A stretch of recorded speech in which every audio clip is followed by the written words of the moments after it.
Dans cette séance, on va attaquer un exercice sur l'entraînement de la machine asynchrone par un onduleur de tension afin d'avoir la loi V sur F constant. La machine comporte deux paires de pôles, c'est-à-dire que 2P est égal à 4. Donc c'est une machine tétrapolaire. Voilà. La puissance utile de la machine est 37 kW.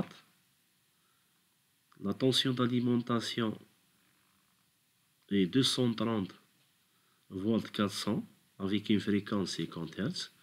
Le couplage des roulements statoriques est en étoile. Donc, dans cet exercice, on néglige les pertes joules statoriques, les pertes fer rotoriques et les pertes mécaniques. C'est-à-dire que P fer rotorique est égal à 0. Connaissant que la fréquence au rotor est égale à G Fs et le glissement est faible. Les pertes fer sont proportionnelles à la fréquence. Donc si les fréquences sont très faibles, les pertes fer peuvent être négligées. On a aussi les pertes joules statoriques est égale à 0. Donc la résistance ici n'est pas représentée puisque les pertes joules statoriques sont négligées. On a aussi les pertes mécaniques négligées. Voilà. Le schéma équivalent de la machine alimentée par un onduleur de tension triphasé est le suivant. C'est le schéma équivalent ramené au stator. Donc, ce schéma équivalent comporte une branche magnétisante qui comporte la résistance RF qui représente les pertes fer au stator. On a aussi la réactance XM, c'est la réactance magnétisante nécessaire pour magnétiser la machine. On a aussi la réactance totalisée, la réactance de fuite totalisée dans ce schéma équivalent et la résistance rotorique. Le courant rotorique est représenté ici par le symbole I'. I0 c'est le courant magnétisant et I c'est le courant statorique. Les paramètres du schéma équivalent sont les suivants. Étude en montée à vitesse constante. La machine fonctionne en moteur, sa vitesse de rotation est constante et vaut 1366 tours par minute. C'est la vitesse du rotor. Elle délivre une puissance utile de 19,7 kW. L'onduleur de tension génère la valeur efficace de 215 volts avec une fréquence de 47 Hz. La première question, il a demandé de calculer la vitesse du synchronisme. Donc, la vitesse de synchronisme NS est donnée par la formule F sur P. Donc, on a ici la fréquence, c'est 47 divisé par le nombre de paires de pôles est égal à 2. Donc, on a ici, on a 23,5. Cette fréquence de rotation ou vitesse de rotation, c'est en tours par seconde. Si on veut savoir cette vitesse en tours par minute, on multiplie cette valeur par 60. Donc, on trouve 1410 tours par minute. Voilà. Par la suite, il a demandé de déduire le glissement de la machine. Le glissement de la machine est donné par la formule G est égale à ns moins n divisé par ns. Donc on a ici 1410 moins 1366, c'est la valeur de la vitesse rotorique, divisé par ns, c'est 1410. Donc on a une valeur de 0,031. Donc 3,1%.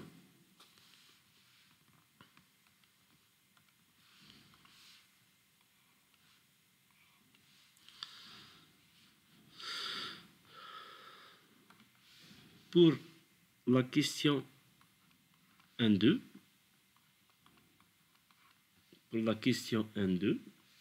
il a demandé de calculer la puissance transmise au rotor et montrer que les pertes fer statoriques PFS est égale à 462 watts. Donc, dans cette question, on essaye de trouver la puissance transmise. Donc, si on fait le schéma ou le bilan de puissance de la machine, on a ici la puissance absorbée, bien sûr la soustraction des pertes fer statoriques puis des pertes joules statoriques. On trouve ici une puissance dite puissance transmise au rotor. Par la suite, la soustraction des pertes joules au rotor. On trouve une puissance dite puissance électromagnétique. Et puis, si on fait la soustraction,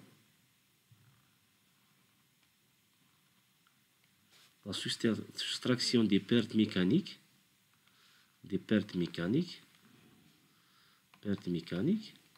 on trouve la puissance utile. Dans cet exercice, il a négligé les pertes mécaniques. Bien sûr, on a aussi ici les pertes fer rotoriques qui sont négligées puisqu'on a négligé le glissement est faible, donc les pertes fer sont négligées. Donc, les pertes joules rotoriques restent, donc les pertes fer statoriques aussi restent. Donc, il a négligé aussi les pertes joules statoriques. Donc, si on essaye de déduire la puissance utile, ici on trouve que la puissance utile est directement égale à la puissance électromagnétique, puisque les pertes mécaniques sont négligées. Donc, P utile est égal à PEM. Et la puissance électromagnétique, en fonction de la puissance transmise, donc la puissance électromagnétique est égale à la puissance transmise moins des pertes joules au rotor. Selon la formule du cours, la formule empirique, que les pertes joules est égale à la glissement fois la puissance transmise, donc on trouve que la puissance électromagnétique est égale à une puissance transmise moins le glissement fois la puissance transmise. Donc la puissance électromagnétique finalement est donnée par la formule suivante. PEM, c'est 1 moins G fois la puissance transmise. Donc la puissance transmise est déduite par cette expression PEM moins 1 sur 1 moins G. Et on a trouvé que la puissance électromagnétique est égale à la puissance utile. Donc on peut écrire P utile divisé par 1 moins G. Application numérique. Donc P transmise est égale à la puissance utile, c'est pour ce régime de fonctionnement, on ne travaille pas avec 7. C'est le régime de fonctionnement nominal. Ici, pour ce régime, il a donné la puissance utile 19,7. Donc, la puissance utile est égale à 19,7 divisé par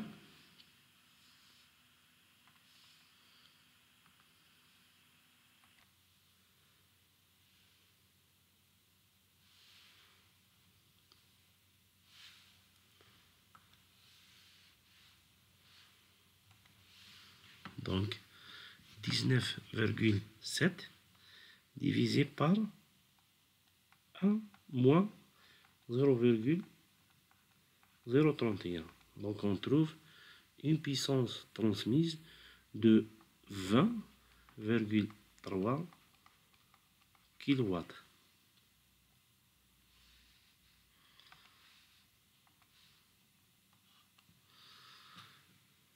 Par la suite, il a demandé de démontrer que les paires de fer au stator vaut la valeur 462.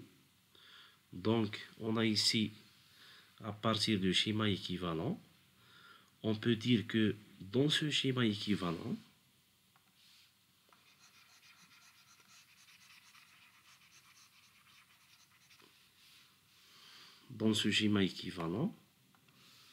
à partir de cette branche,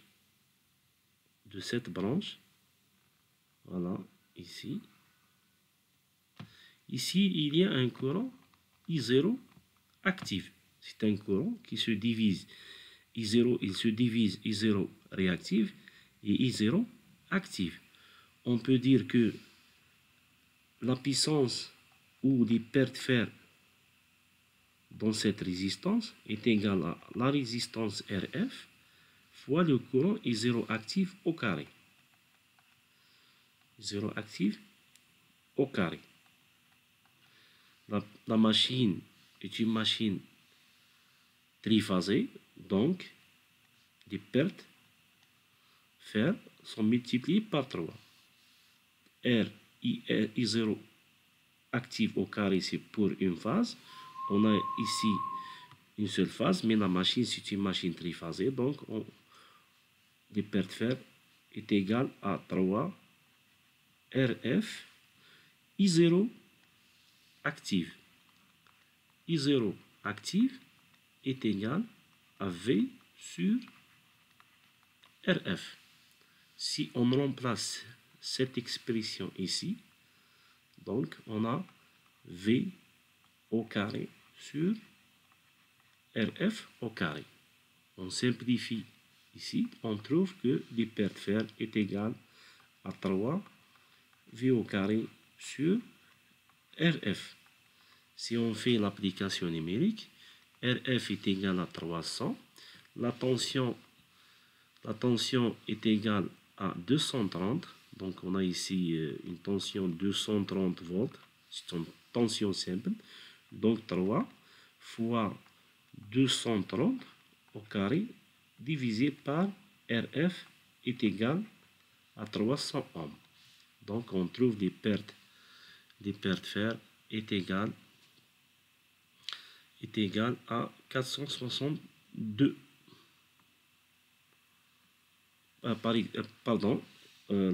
Dans ce fonctionnement, l'onduleur il donne 215 volts. Donc ici on a 215 volts. On trouve 462 watts.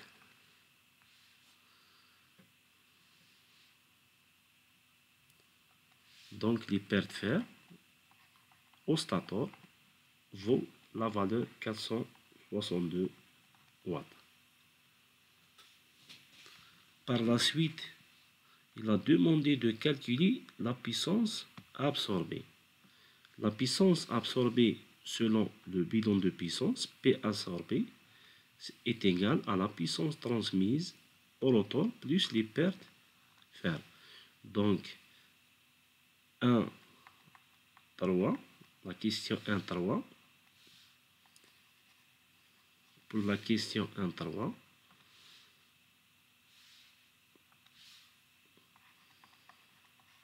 la puissance absorbée est égale à la puissance transmise plus l'hypertfer au stator.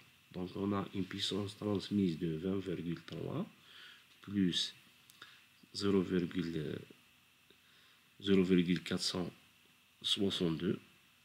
Donc on trouve 20,3 en kilowatts. Celle-ci en kilowatts, il devient 0,462 kilowatts.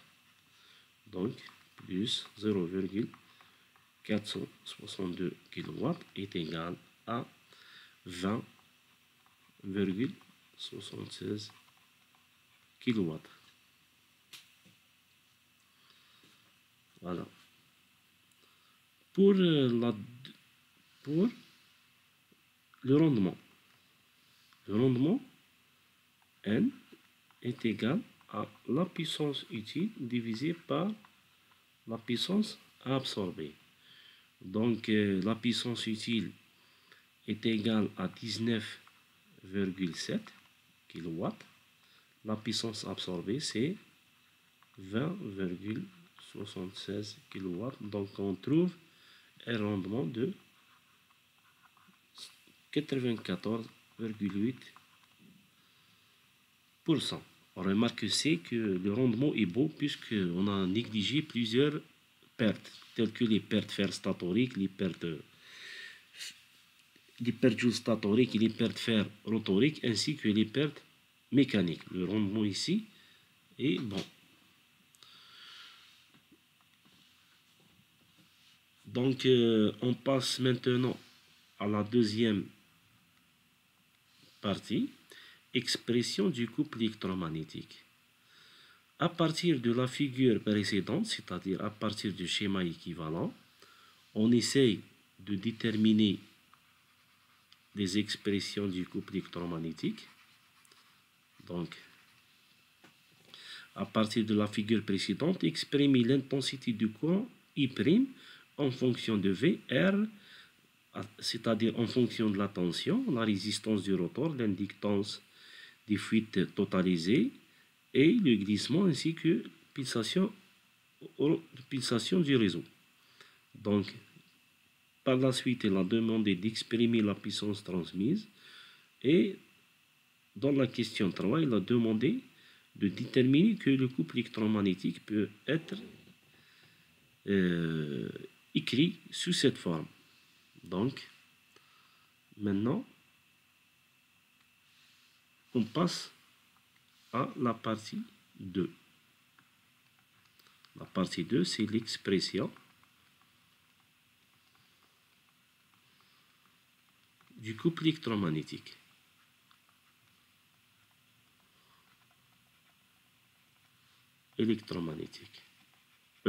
ELM.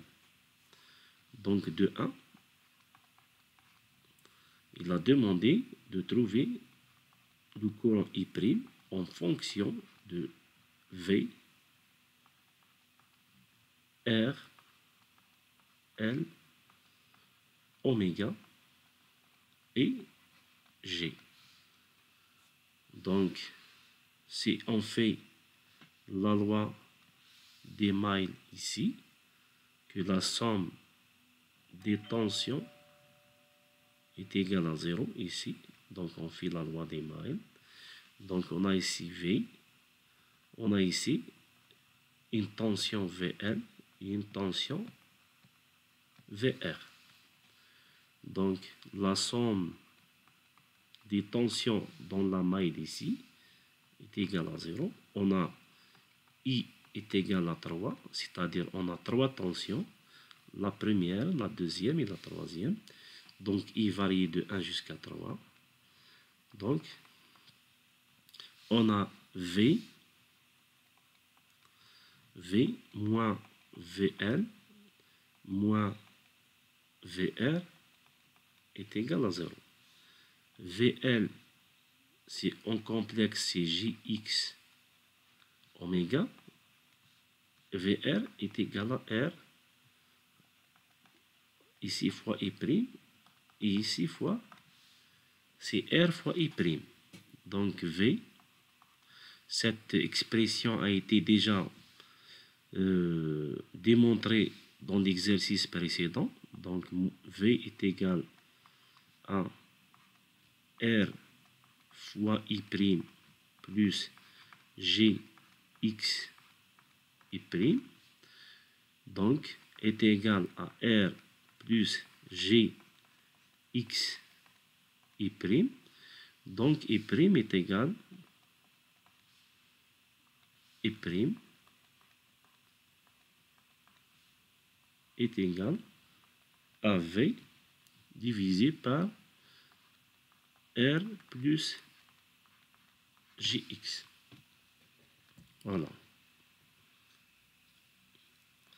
Si on fait le module de ce courant, donc le courant I' en module est égal à V au carré divisé par, pardon, V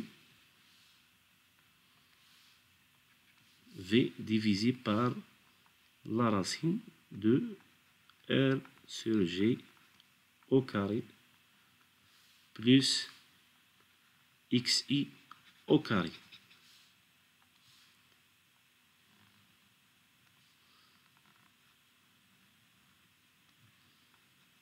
R sur G au carré plus xi au carré.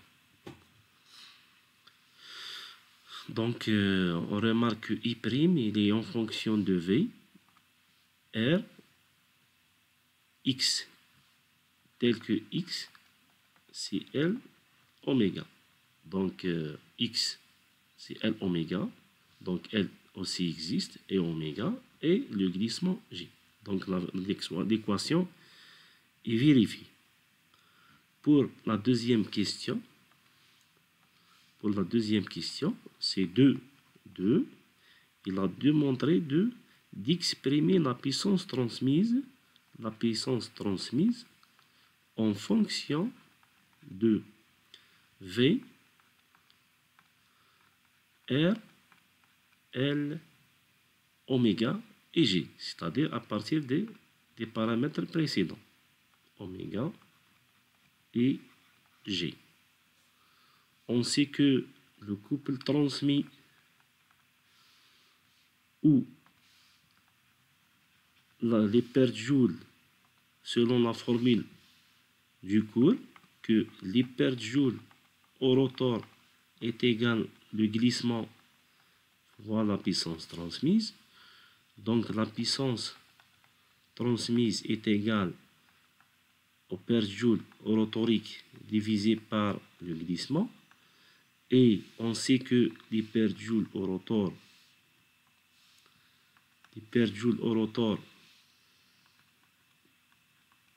sont données par 3 résistances R fois le courant I' au carré. Donc si on remplace ici, on trouve que la puissance transmise est égale à 3 fois la résistance I' au carré divisé par le glissement. Donc maintenant, on remplace la valeur de ce courant ici. On remplace la valeur du courant I' ici. Donc on trouve la puissance transmise est égale à 3 R sur G fois le courant I au carré. Donc on trouve ici V au carré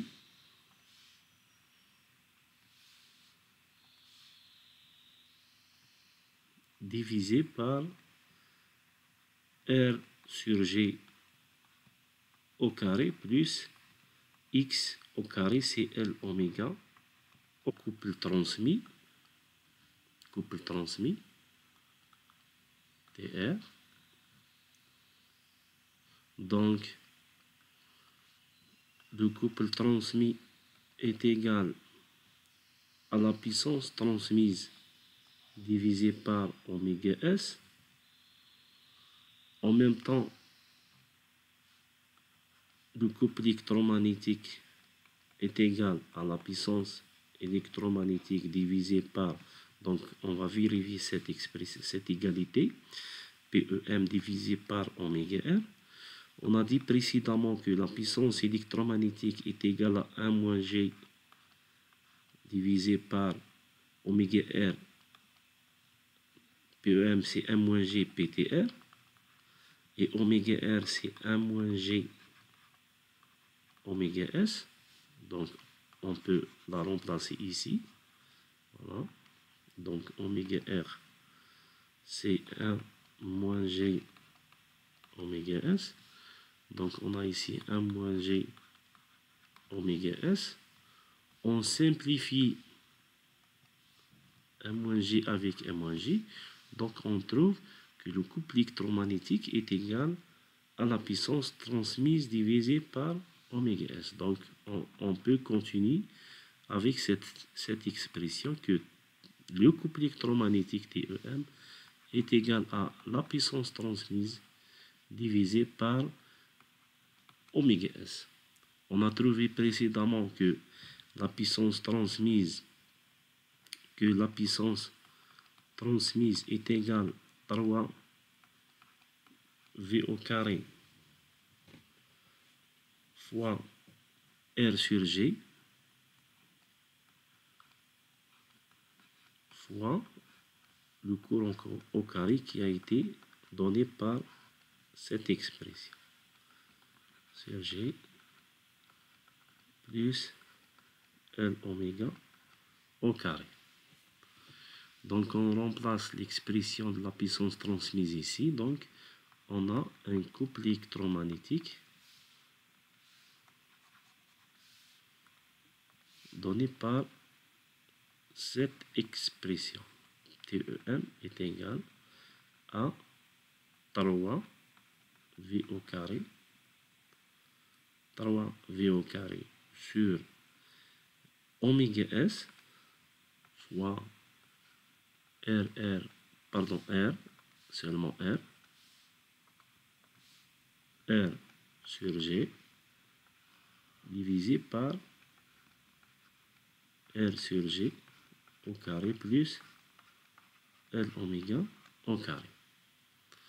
Mais dans cette question, il a demandé d'écrire cette formule sous cette forme. Voilà, on a ici oméga S ici. Donc, on peut écrire que grand oméga S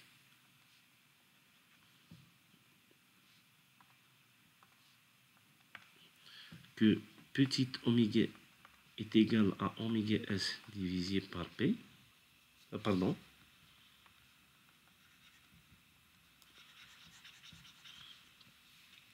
Selon la relation suivante que F est égal à Pn. Donc, si en multipliant par 2P, donc on a 2Pi, F est égal à 2Pi N fil P.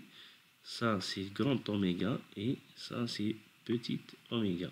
Donc, grand oméga, c'est petit oméga divisé par P. Donc, oméga S est égal à oméga sur P. Si on remplace ici, oméga S par oméga sur P, on trouve l'expression 3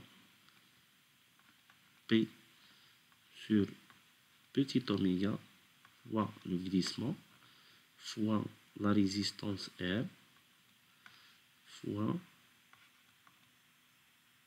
V au carré fois V au carré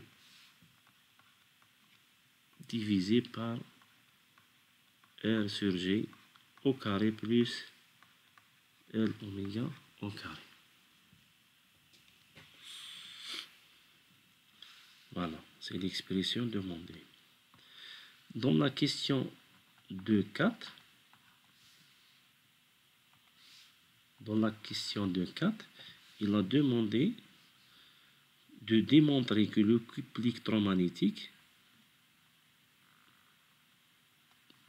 peut alors écrire sous cette forme, mais dans le régime de fonctionnement nominal, c'est-à-dire où les glissements sont faibles. On sait que la caractéristique couple-vitesse présente deux zones, la zone instable et la zone stable.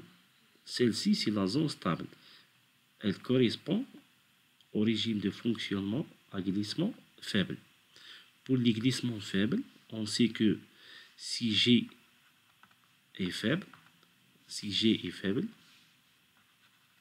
le glissement G est faible, donc le terme R sur G au carré est fortement supérieur au terme L oméga au carré. Donc, le terme R sur G au carré plus L oméga au carré est égal à R sur G, le tout au carré. On néglige celle-ci devant R sur G. Le couple électromagnétique peut se réécrire sous la forme 3 V au carré divisé par petit oméga fois, on peut monter ici R sur G divisé par l'expression ici au régime de fonctionnement nominal, c'est-à-dire pour les glissements faibles. Cette sommation est égale à R sur G, le tout au carré. Donc on peut simplifier ici R sur G avec R sur G. On trouve 3 V au carré divisé, il y a le nombre de paires de pôles ici, P. Donc 3 V au carré fois P divisé par oméga fois la résistance fois le glissement. Donc l'expression finale du couple électromagnétique TEM est donnée par 3 P V au carré divisé par R fois oméga fois le glissement G.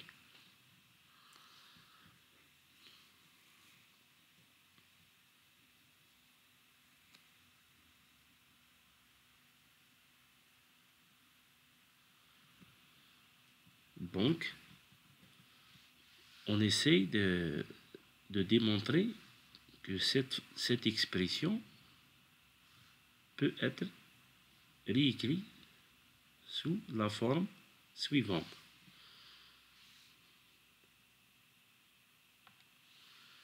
Donc, on a ici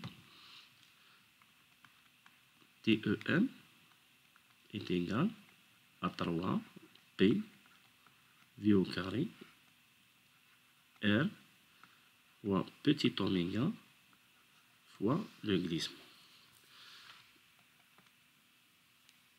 Le glissement G est égal à NS moins N divisé par NS. Donc si on le remplace ici, donc on trouve TEM est égal à 3 P fois V au carré divisé par R oméga fois NS moins N divisé par NS. Avec NS est égal à F sur P, NS c'est en tours par minute, donc en tours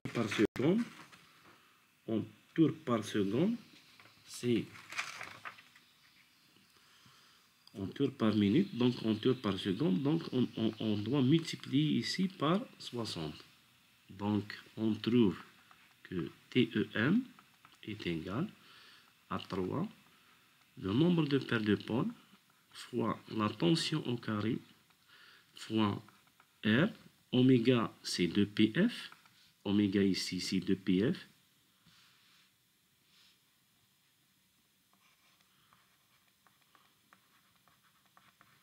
Donc on peut remplacer oméga ici par 2πf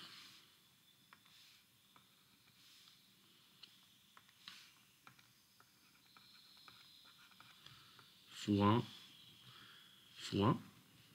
cette expression, c'est donc f fois 60, on a ici n s moins n fois ou divisé par f. On remplace ici ns. Ns est égal f fois 60 divisé par p. Donc l'expression devient 3, on monte ici le pi, donc 3 p au carré fois v au carré divisé par donc 2pi f au carré fois 60, donc 120 pi fois la résistance fois f au carré fois ns moins n.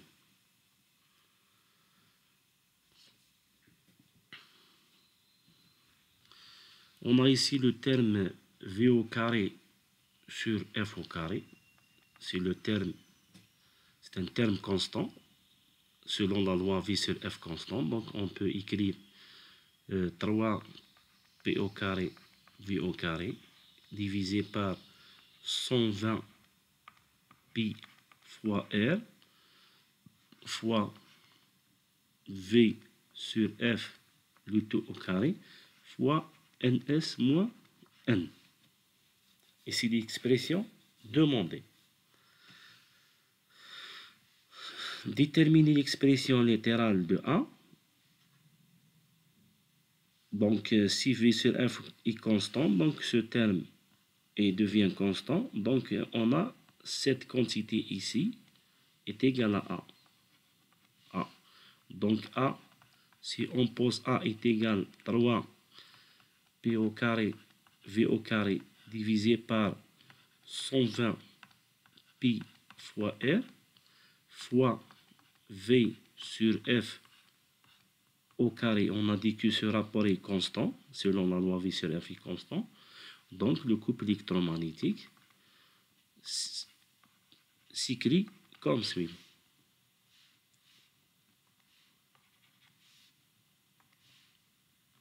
On a dit que cette quantité est égale à A. Donc le couple est égal à A fois ns moins n.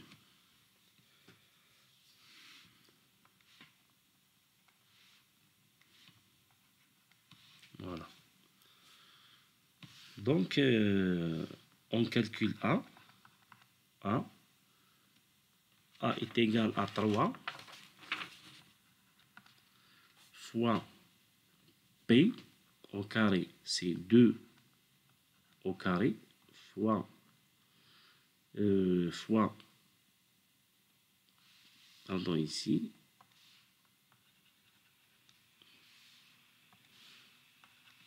fois V au carré. V au carré, c'est V, c'est 215, c'est la tension donnée par l'onduleur.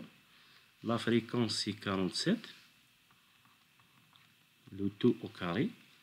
Donc 3 P au carré divisé par 120 fois pi fois la résistance, c'est 212 millihenry.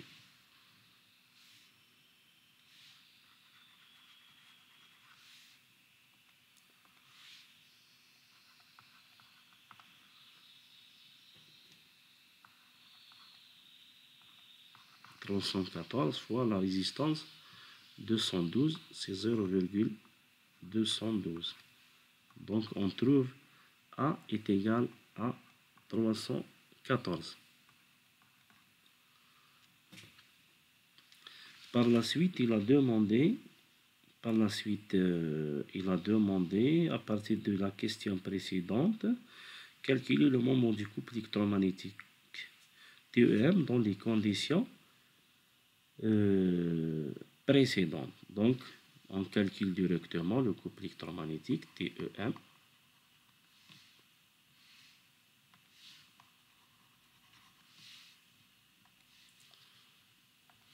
TEM est égal à A NS moins N. Donc A est égal à 314 fois NS 6410, calculé précédemment dans la première question, moins 1366. Donc on trouve un couple de 138 Nm. Voilà. Donc on passe maintenant à la troisième partie. Troisième partie, c'est le régime de fonctionnement V sur F constant. Donc à partir du régime précédent, on a trouvé que NS est égal à 1410. On a trouvé le glissement, c'est 0,031. On a trouvé où il a donné la vitesse du synchronisme du rotor, c'est 1366. Le couple électromagnétique a été trouvé d'une valeur de 138 Nm. Donc la troisième partie, c'est étude du régime de fonctionnement V sur F constant. Dans cette partie, il a demandé 3.1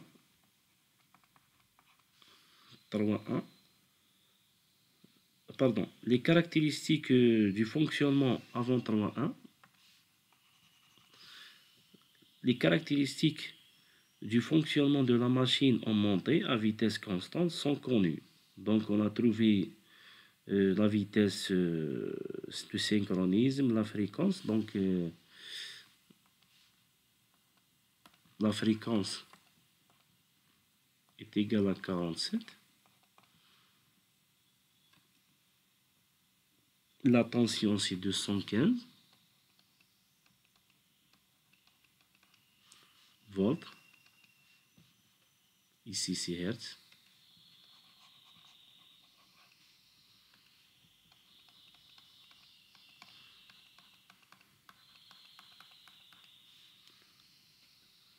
Donc, par la suite, la puissance utile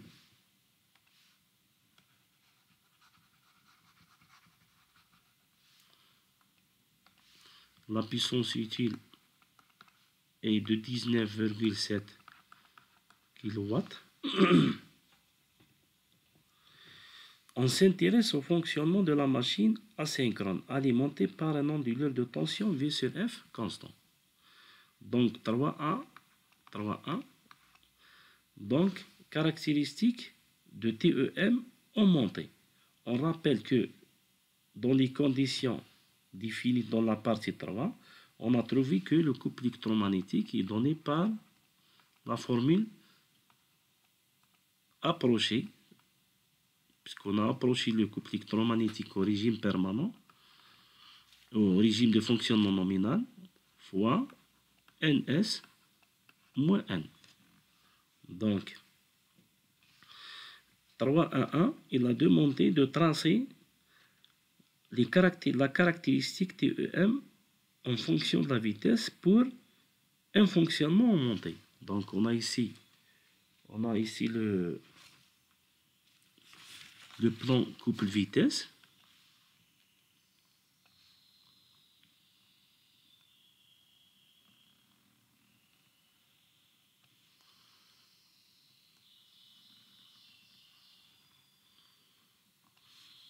Voilà, couple.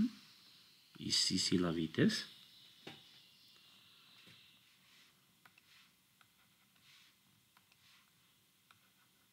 Voilà. Pour une vitesse de synchronisme NS, c'est 1410 10. Donc on a le premier point qui correspond à une vitesse de synchronisme 1410 et un couple si E est égal à 0. Donc on a le premier point ici.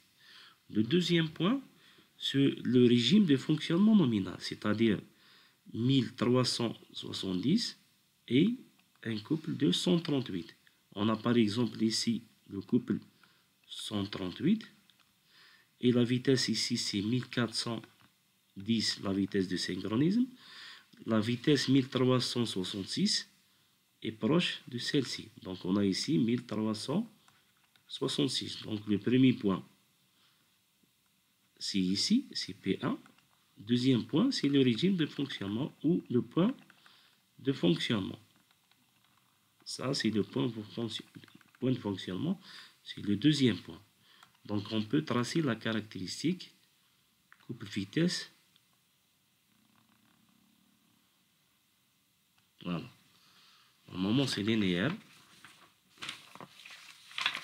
On va essayer de tracer avec la règle.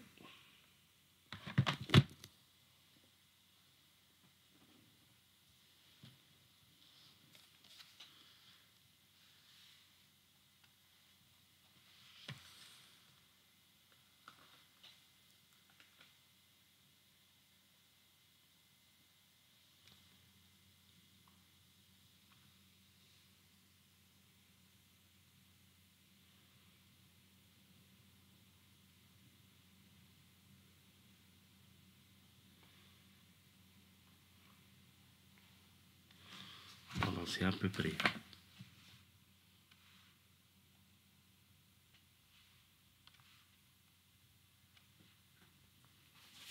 Ça, c'est le premier point qui correspond à la vitesse de synchronisme. Et ça, c'est le régime de fonctionnement nominal. C'est le point de fonctionnement nominal. Donc, par la suite, il a demandé, on va continuer, donc on passe à la deuxième page.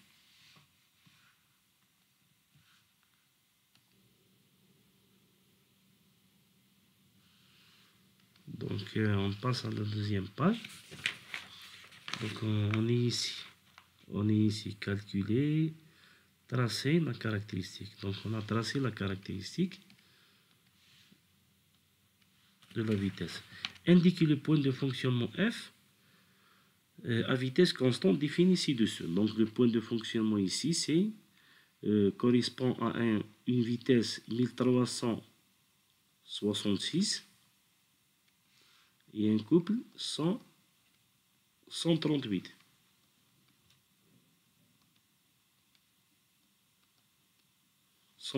Pardon.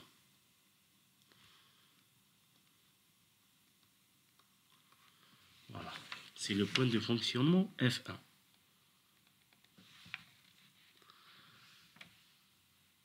Caractéristique de M du électromagnétique où le régime de fonctionnement est en descente. La phase de descente s'effectue à la même vitesse, donc la machine maintenant elle est dans la deuxième phase puisque le premier régime c'est en montée, le deuxième régime c'est la phase de descente. Elle s'effectue à la même vitesse que le moteur met en s'inverse le sens de rotation, c'est-à-dire que la vitesse est égale à moins la vitesse linéique, c'est moins 4,2 mètres par minute. Dans ces conditions, la machine développe ou tourne avec la même vitesse, mais au sens inverse. C'est-à-dire que N', c'est la même vitesse précédente, mais au sens inverse. C'est 1300 moins 1366 tours par minute. La valeur du moment du couple électromagnétique est TEM. C'est inconnu, cette valeur. Voilà, elle est donnée. Donc, il nous a donné un couple de la phase de descente, c'est 100 Nm. Donc, montrer que la machine asynchrone fonctionne en génératrice, c'est-à-dire que le fonctionnement génératrice est déterminé à partir du produit puissance qui couple fois la vitesse. Donc la vitesse ici est négative. Donc la vitesse est négative. Et le couple il est positif. Donc le produit est inférieur à 0. Donc la machine fonctionne comme génératrice. Donc masse pour le régime de descente, c'est fonctionnement génératrice, puisque le produit couple vitesse est négatif.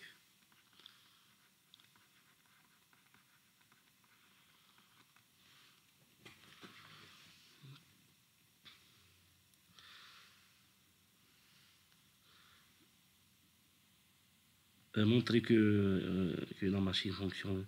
L'onduleur fonctionne à V sur F constant. La relation suivante reste constante, c'est-à-dire que le couple, l'expression trouvée précédemment, elle est valable pour le deuxième régime. Donc on a ici TEM' est égal à A, où A est égal à 3,14 fois NS moins N. Bien sûr, prime. Hein. Donc, indique le point de fonctionnement F2 correspond à la phase de descente. Donc, on va ici de trouver le point de fonctionnement de la phase de descente. Donc, on a ici la vitesse de la machine est égale à moins 366. C'est la même valeur que celle du moteur, mais dans le sens négatif. On trouve ici la vitesse N', c'est moins 300.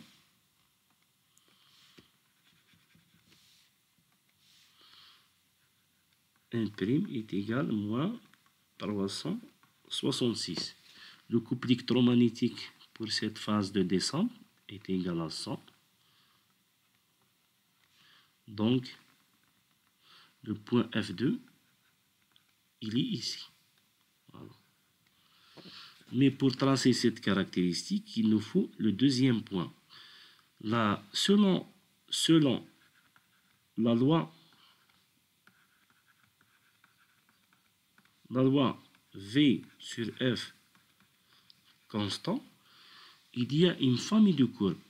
À chaque variation de la fréquence, il y a une famille de courbes, mais ces courbes ont la même pente. C'est-à-dire que pour trouver la deuxième pente, on essaye de tracer à partir de ce point la caractéristique couple vitesse pour le fonctionnement génératrice, une droite qui est parallèle à celle-ci.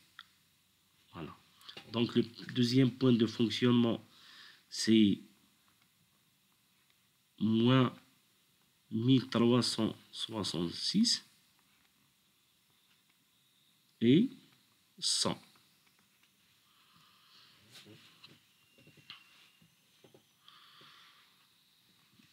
Donc, indiquer le point de fonctionnement F2, puis tracer la caractéristique TEM en fonction de N, pour fonctionnement en descente. Donc, on a ici, on a dit que pour le régime de fonctionnement avec la loi V sur F constant, on essaye de tracer la caractéristique couple vitesse, mais on doit garantir que cette caractéristique elle est en parallèle avec la caractéristique précédente, puisque la loi V sur F constant nous donne une famille de courbes où les courbes sont parallèles.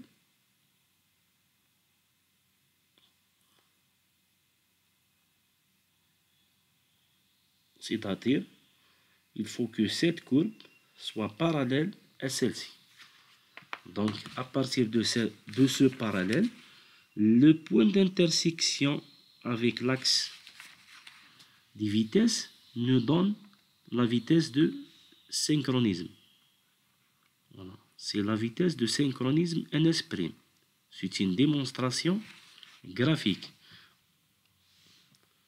3, 2, 4. 3, 2, 4. On a T EM' est égal à A fois N prime S moins N. Donc, N prime S moins N est égal à TEM' divisé par A. Donc, NS' est égal à TEM divisé par A plus N. Donc, TEM' divisé par A, c'est 100. Le nouveau couple pour le fonctionnement génératrice, c'est 100. Divisé par A, c'est 3,14. Plus, mais la vitesse, elle est en moindre. Donc, la vitesse N, c'est moins 1366. C'est moins 1366. Donc, on trouve une vitesse de moins 1334 tours par minute. Donc, la vitesse ici, N', S, c'est moins 1334 tours par minute. Voilà. Pour la cinquième question, montrer et déduire, ici. Trouver la fréquence de rotation ou la vitesse de rotation ns et déduire la fréquence f'. Donc, f' est égal à ns fois le nombre de paires de pôles. Donc, bien sûr, divisé par 60. Divisé par 60.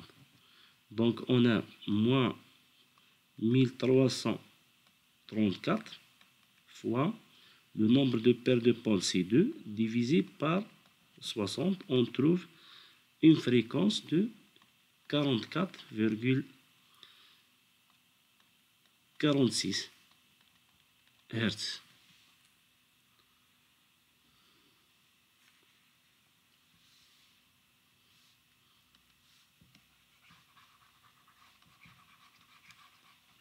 Passons maintenant à la question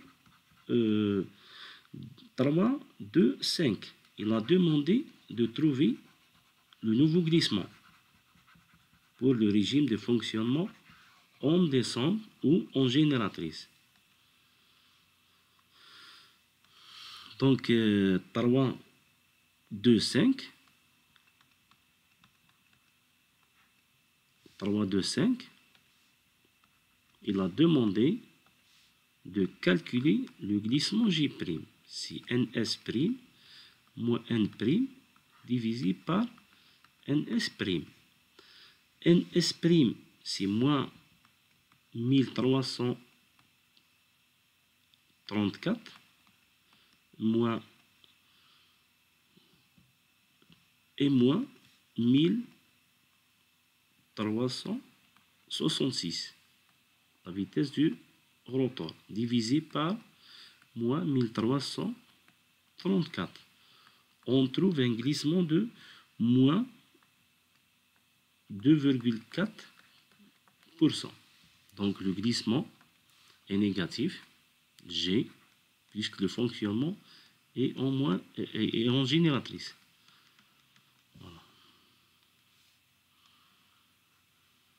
Voilà, c'est G. Finalement, il a demandé de calculer la puissance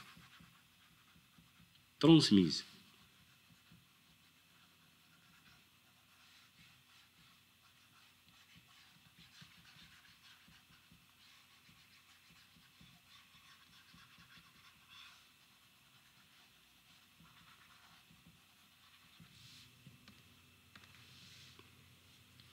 Il a demandé de calculer la puissance transmise PTR'.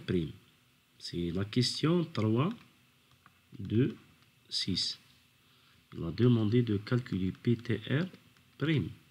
PTR' est égal à TEM' fois oméga S'. Donc, on a ici 100 fois la vitesse oméga S', c'est 1334 fois 2pi divisé par 60. Donc, on trouve une puissance transmise de